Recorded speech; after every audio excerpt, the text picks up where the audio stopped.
Hello all and welcome to my channel. In today's video, we are going to see how to create a pivot table.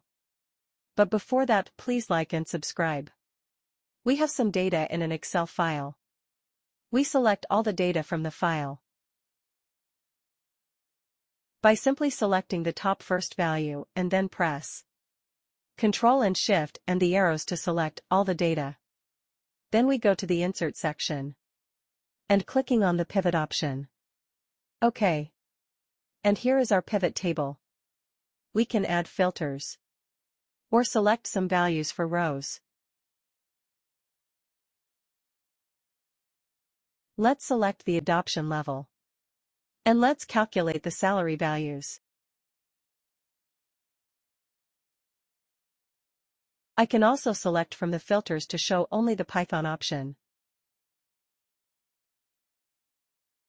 Or place the skills in the row section to have another split of the data.